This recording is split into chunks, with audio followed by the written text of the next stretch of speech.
Hello बच्चों, good morning. मैं सुजीत कुमार झा आपका अपना यूट्यूब चैनल सक्सेस मंत्रा ऑफिशियल पर आप सबका स्वागत करते हैं। देखिए, लगभग 2-4 दिन के बाद जो है हम लोग ये रिकॉर्ड कर रहे हैं, है ना, क्योंकि 2-4 दिन बहुत व्यस्त में थे। आप लोग को जैसा बताए थे कि 10 तारीख को जो है फेयरवेल भी था, है ना, तो सभी कुछ जो है व्यस्तता जो है लाइफ से जो है थोड़ा सा जो है हम लोग अब फ्री हुए हैं। तो आज जो है हम लोग बात करने वाले हैं कि आखिर जो है एग्ज़ाम में क्वेश्चंस को किस प्रकार से अटेम्प्ट करें या किस प्रकार से जो है हम क्वेश्चंस को लिखें ताकि जो है आपको एक बेहतर जो है परिणाम मिल सके। तो आइए उसी पर हम लोग बात करने वाले हैं कि परीक्षा के दौरान जो है किन समस्याओं को जो है हैंडल करना है, या हम ये कह सकते हैं परीक्षा से पहले जो है हमें किन किन बातों को ध्यान रखना है ताकि हम परीक्षा में सफल हो सकें। तो आइए सबसे पहला जो है हम लोग बात करते हैं कि खास तौर पे अभी जो है आपको खान पान पे बेहतर ध्यान देना पड़ेगा, क्योंकि होता है कभी कभी कि खान पान को लेकर भी अगर गड़बड़ सरबर अगर करते हैं तो उससे आप जो है आपका एग्ज़ाम प्रभावित हो सकता है। तो सबसे पहला खान पान को लेकर, यानी खान पान बेहतर, यानी कि मैंने एक स्वादिष्ट पूर्वक, या आप कह सकते हैं कि एक अच्छे तरीके से संतुलन में आप जो है डाइट लें। दूसरा जो है हम लोग बात करेंगे कि स्लीपिंग का मोड, यानी स्लीप का मोड जो है कि आपको 6 से 7 घंटा जो है 7 घंटा हर हाल में, अभी के टाइम में 7 घंटा हर हाल में आपको सोना है। तीसरा बात ध्यान रखना है कि अपने ऊपर एग्ज़ाम को हावी नहीं होने देना है। नहीं तो एग्ज़ाम को अगर आप हावी होने देंगे तो एग्ज़ाम से पहले ही आपको ज़्यादा डर आ जाएगा, जिससे आप अपने एग्ज़ाम को जो है दिक्कत कर जाइएगा, एग्ज़ाम में दिक्कत कर जाइएगा। इसलिए परीक्षा को हावी मत होने दीजिएगा। ठीक है, जो आपने 1 साल मेहनत किया, अच्छा से मेहनत अगर किए होंगे तो बेहतर परिणाम आएगा ही आएगा। लेकिन मेरा कहना यह है कि किसी चीज़ को हावी मत होने दीजिएगा। एक फोबिया को जो है ना, फोबिया यानी डर को जो है अपने जीवन से ख़त्म कर दीजिए। आपको बता दें कि बहुत सारे विद्यार्थी पैनिक हो जाते हैं, तो उस पैनिक को भी ख़त्म कर देना है। पैनिक का मतलब क्या, अब उसको उस समस्या को जो है समाधान के लिए आपको सही समय पर जो है आपको काम करते रहना पड़ेगा, तभी जो है आप पैनिक से हट सकते हैं। यानी कहने का मीन्स ये है कि अगर आप, जाहिर सी बात है, ये नेचुरल बात है कि अगर साल भर मेहनत नहीं किए हैं और अब टेंशन ले रहे हैं कि अब कैसे पढ़ाई होगा, कैसे एग्ज़ाम होगा, तो ये तो एक आप कह सकते हैं कि ये उचित रूप नहीं है। ये आप अपने लाइफ से जो है गड़बड़ी किए हुए हैं, यानी कि आप सही समय पे सही काम नहीं किए हुए हैं, इसलिए आपको जो है, और ये जो है फालतू का आप टेंशन ले रहे हैं कि सालों भर नहीं पढ़े और अब टेंशन आप ले रहे हैं कि कैसे एग्ज़ाम जाए। नहीं, जैसे साल भर कैसे आप जो पूरा आप कोई माने परवाह ही नहीं था, कोई फिक्र ही नहीं था, तो वैसे ही एग्ज़ाम को झेल लीजिए। अरे फिक्र तो उसको होनी चाहिए जो साल भर मेहनत किया है, वो सोचे। जो साल भर मेहनत ही नहीं किया है, घूमा है, फिरा है, ऐश किया है, वो क्यों सोचेगा कि एग्ज़ाम मेरा कैसा जाएगा। जैसे 1 साल से घूम रहा था वैसे ही जाके दे देगा। ऑब्जेक्टिव तो मारना है, तुक्का लगा देगा। लेकिन तुक्का मारने का भी कुछ ट्रिक होता है, जैसे जब तक आप थोड़ा बहुत उसके ऊपर कंटेंट नहीं पढ़े रहिएगा फिर भी तुक्का आपको कैसे लगेगा, वो तो फिर किस्मत हो जाएगा, नसीब हो जाएगा। तो आज अगर हम जो है देखते हैं कि ठीक है, मान के चलिए हम साइंस के टीचर हैं, साइंस को लेकर हम बात करेंगे। अगर कहा कि निम्नलिखित में कौन उत्सर्जन तंत्र का भाग है, निम्नलिखित में कौन उत्सर्जन तंत्र का भाग है, तंत्र का भाग है, ठीक है।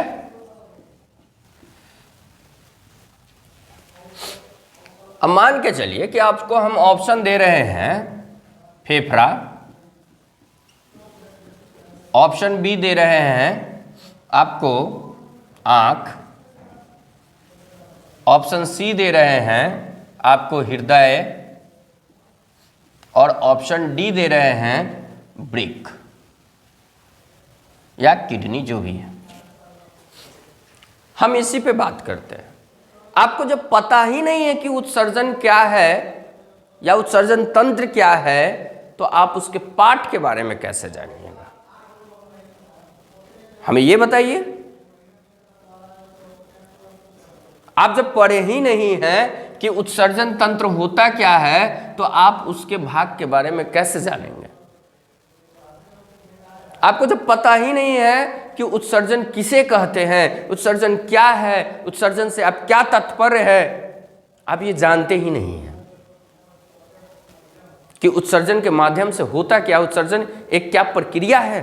हाँ, प्रक्रिया है, क्योंकि उत्सर्जन की प्रक्रिया से ही जो है हम अपने शरीर से जो है अवांछित चीज़ों को बाहर निकालते हैं, हानिकारक चीज़ों को, टॉक्सिक चीज़ों को हम अपने शरीर से बाहर निकालते हैं। पसीना है, ऐसे कई सारे जो है अवांछित चीज़ें हैं जो यूरिक अम्ल यानी यूरिया है ना, जो यूरिन के माध्यम से बाहर निकलता है, वो भी एक तो आपका टॉक्सिक ही है। 1-2 दिन अगर यूरिन बाहर ना निकले तो बड़ी समस्या खड़ा कर सकता है, शरीर को डैमेज कर सकता है। तो उसको भी बाहर निकालना ये उत्सर्जन की ही तो प्रक्रिया है। यानी कहने का मीन्स ये है, जब हम उत्सर्जन ही नहीं जान रहे हैं तो उसके भाग के बारे में हम कहां से जान पाएंगे? और खुद सोचिए ना कि अगर थोड़ा बहुत भी कोई पढ़ा होगा तो क्या फेफड़ा तो श्वसन में काम आता है,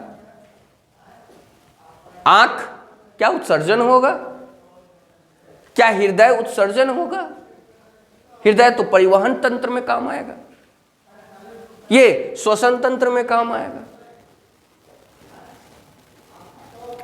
तो ये आपका तीनों नहीं होगा। इसका मतलब क्या है? आपका किडनी होगा, उत्सर्जन तंत्र का ये वाला जो है आपका पार्ट होगा, वृक्क, किडनी। यानी कि आप तुक्का भी लगाइएगा, मान के चलिए कि हम नहीं जानते, इस क्वेश्चन को हम नहीं जानते हैं, इसको हम कैसे अटेम्प्ट करें कि ये सही हो जाए। तो हम नहीं भी जानते हैं, फिर भी अगर तुक्का लगाए और सही हो जाए, यानी कुछ ना कुछ थोड़ा बहुत आपको कॉमन सेंस होनी चाहिए, तभी जाके जो है आप जो है इसको टिक कर पाइएगा। समझ रहे बात को? तब ये आपका क्वेश्चन जो है सही हो पाएगा।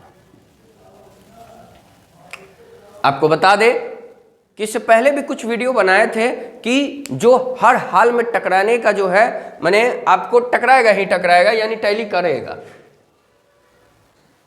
आप खुद सोचिए ना, हृदय के बारे में, हृदय के बारे में क्या नहीं पूछेगा? पूछेगा ही। क्या आपको जो है तीसरा क्वेश्चन, क्या आपको प्रजनन तंत्र के बारे में, यानी प्रजनन में जो है आपको मादा और ये नर नहीं पूछेगा?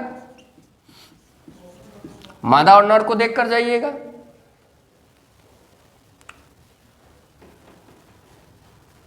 पोषण की 2 विधियां होती है, एक स्वपोषण और दूसरा परपोषण। क्या परपोषण को 3 प्रकार से जो बांटा गया है, क्या वो नहीं पूछेगा? उसको देख लीजिएगा, पोषण वाला जो है, पोषण वाला चीज देख लीजिएगा, और पोषण में भी परपोषण का, पर पोर्शन को 3 प्रकार से जो बांटा गया है उसको आप देख लीजिएगा। क्या छोटी आंत और बड़ी आंत नहीं पूछेगा?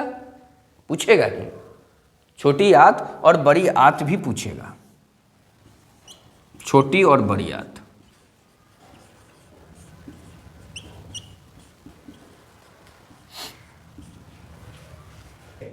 देखते हैं यहां पर जो है आपको जो है यहां तक आपको पूरा बता चुके थे।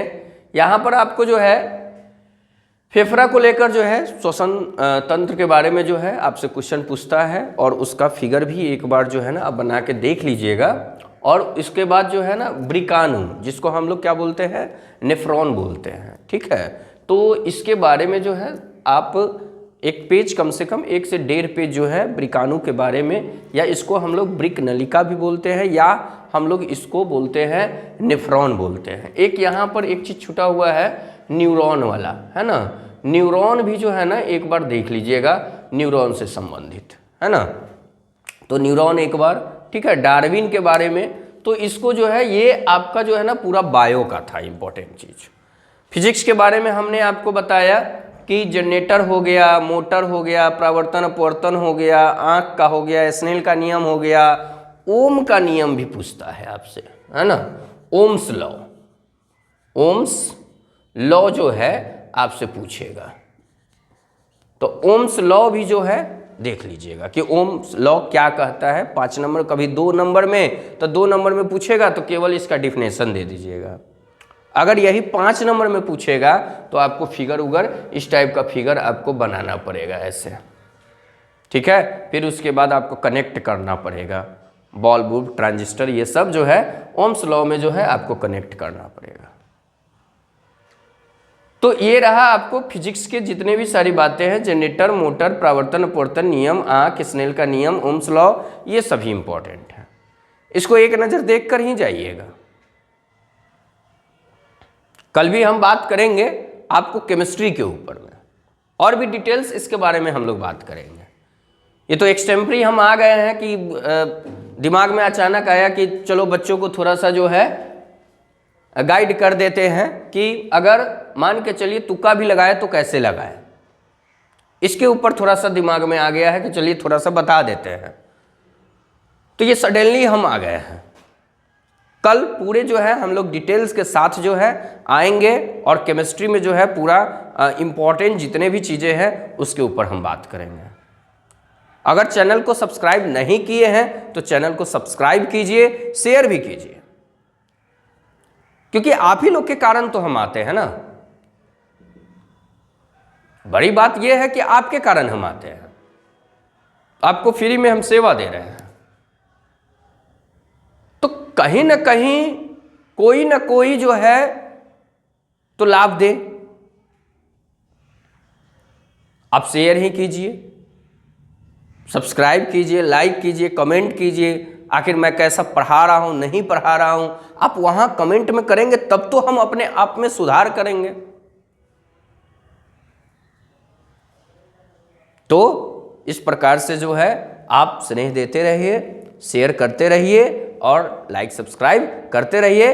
बेल आइकन को दबाना ना भूलें ताकि सबसे पहले नोटिफिकेशन यही आपको देंगे अगर बेल आइकन को दबाते हैं तो चलिए, थैंक यू सो मच।